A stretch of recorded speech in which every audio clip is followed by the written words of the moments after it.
जय सिया राम, राधे राधे, जय श्री कृष्ण। आज हम आ गए हमारे श्रीमद् भगवत गीता के द्वितीय अध्याय के अंतिम श्लोक पे, 72वें श्लोक पे। ये हमारा एक लॉन्ग वीडियो रहने वाला है। इसमें श्रीमद् भगवत गीता में कुल हमारे जितना अध्याय है उनमें से आज हम दूसरा अध्याय कंप्लीट कर लेंगे। पहले अध्याय में अर्जुन विषाद योग, पहले अध्याय को जाना जाता है अर्जुन विषाद योग के नाम से, दूसरा है सांख्य योग।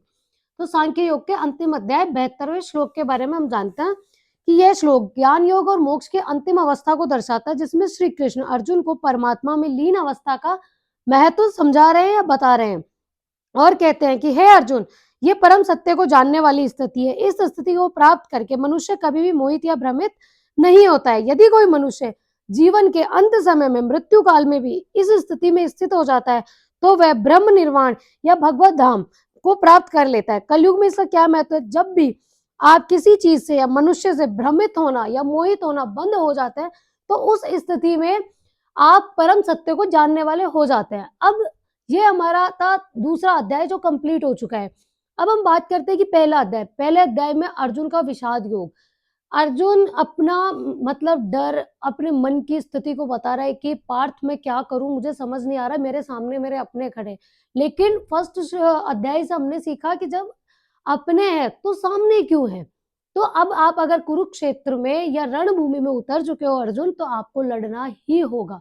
और दूसरे अध्याय से शुरू करते हैं भगवान श्री कृष्ण अर्जुन को भगवत गीता का सार देना, या कलयुग में हमें इस चीज को समझाना शुरू करते हैं कि अगर किसी भी चीज को हमें प्राप्त करना है या परम सत्य को जानना है, और अगर हम रणभूमि में आ चुके हैं तो हमें सत्य को जानना ही होगा। और जो ये सेकेंड अध्याय है, लगभग इसके सारे श्लोकों का अर्थ है जो एक दूसरे से सिमिलर है, कंटिन्यूअसली मिलता जुलता है। आपने देखा होगा कि भगवान श्री कृष्ण बता रहे हैं कि भैया आपको क्या करना है, आपको सत्य को जानना है और कुछ नहीं करना। आपको सत्य को किस तरीके से जानना है, आपकी बुद्धि कैसे स्थिर रखना है, आपका मन कैसे स्थिर रखना है, तो जाके आप मोक्ष को प्राप्त हो सकते हो।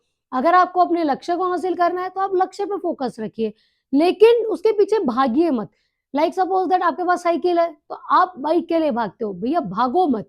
आप भगवान की पूजा अर्चना करो, बाकी के काम भी करो और उस लक्ष्य के लिए साइलेंटली मेहनत करते रहो। जब वो हासिल होना होगा, नियति ने, डेस्टिनी ने जो लिख दिया वो तब अपने को अपने आप हासिल हो जाएगा। लेकिन उसके पीछे इतना भी पागल मत बनो कि आप बाकी सारे कामों को, अपनी फैमिली को और अपने भगवान को, इन सब चीजों को अवॉइड करने लगो। इन्वॉल्व होके रहो, बट इतना इन्वॉल्व मत हो हर चीज में। लाइक आपने किसी से प्रेम कर लिया, चाहे वो माता पिता हो, चाहे कोई वो अन्य पुरुष हो, भाई बहन हो, तो उसके प्रेम में भी इतने मोहित मत हो कि आपको उसके अलावा कुछ दिखाई ही ना दे। दैट इज द पॉइंट कि हमें सिर्फ एक चीज पे प्रॉपरली फोकस नहीं करना है, हमें हर चीज को लिमिट में रखना है ताकि हम सत्य को या मोक्ष को प्राप्त हो सके। क्योंकि आपने देखा होगा जब इंसान की मृत्यु होती है वो साथ कुछ भी नहीं लेके जाता है, लेकिन वो साथ लेके जाता है अपने किए हुए कर्म, साथ लेके जाता है मोक्ष, कि अब मुझे मोक्ष की प्राप्ति कैसे करनी है, उन कर्मों के आधार पे उसका मोक्ष तय होता है।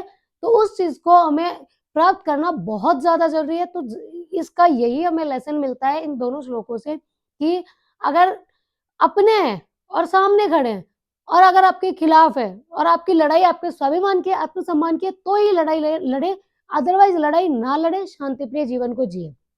अब हम कल से जो हमारे वीडियोस आने वाले हैं उन पे हम बात करेंगे। जैसा कि आपने कंटिन्यूअसली, अगर आप चैनल पे बने हुए हैं तो आपने देखा होगा, हमने बात किया था कि हम मूलांक, राशियों, भाग्य के बारे में और अपने घर की प्रॉब्लम्स के बारे में, जो भी मतलब देवताओं के प्रति चल रही है उनके बारे में हम आगे बात करने वाले। तो कल से हम बात करेंगे मूलांक के बारे में, क्या होते हैं, कैसे होते हैं, इन सब के बारे में।